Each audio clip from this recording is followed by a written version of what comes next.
user is trying to purchase bus tickets online for herself and her companion. She has two special needs. That involves two people who will be arriving at different times but coming back together. One of these people is a student. Now, if that was done over the counter at the bus station, it wouldn't be a problem. How well does the company's website match that level of customer service? Here's her story of how it went. Okay, so I have my days selected. I've got two adults selected. I need one student discount. Searching the schedule, and the way that I do this Immediately, there here is a problem. The site assumes the passengers will travel on the same dates. So what seemed like a simple requirement for the user is in fact impossible to achieve. There isn't actually any separation between me and the person I'm traveling with, and they have a different rate because they're a student. And what about those discounts? So at the bottom it tells me online discount applied and a student discount applied, but that makes it sound like there's two students. They haven't given me the option of one student and one non-student. The site fundamentally assumes the two passengers have identical characteristics. At the bottom of the schedule page is an ambiguous message about availability of the advanced purchase discount that our user is trying to get. Does it apply to just this one schedule item or all of them? It's hard to say.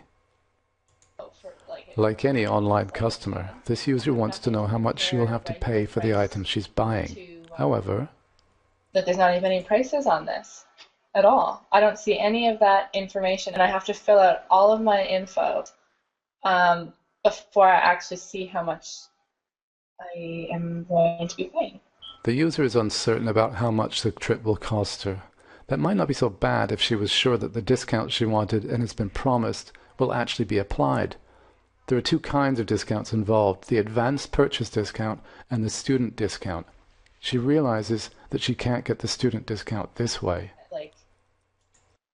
I don't have my discount. I have to cancel everything and start from the beginning again and hope that it works. So in this case, I have to buy them separately to make sure that one of us is actually getting a discount. There's a service fee every time I want to do something online, which is already frustrating, but it means I pay twice the service fee.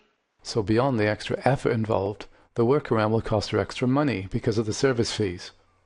But as we'll see, even this workaround won't work. So even though I fell within the advanced purchase timeline, apparently there weren't any more tickets left. It didn't tell me this until I literally clicked purchase and it processed for a while, and then it went back up and said there's no more tickets left under this deal. So I had to go and start again completely. So I had to go and select the next one up in Webfare and pay another $18. And how did you feel about that? I felt very ripped off, especially because the only way for me to get this ticket was to pay more money when it looked like I should have been able to save.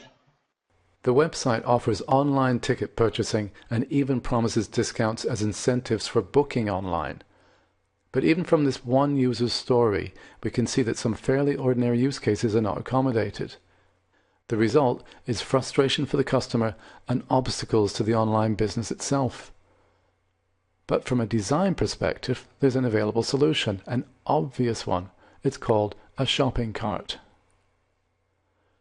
Think about how we use shopping carts in real life.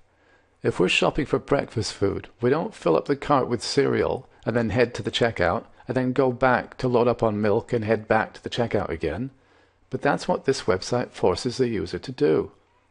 A real shopping cart allows you to load up different types of items as you make your buying decisions, and then, when you have everything you want, you head to the checkout just once.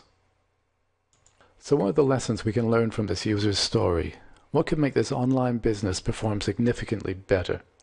Well, number one, allow the user to select different types of items for purchase. That means be clear about their choices for dates and discount options for their trips.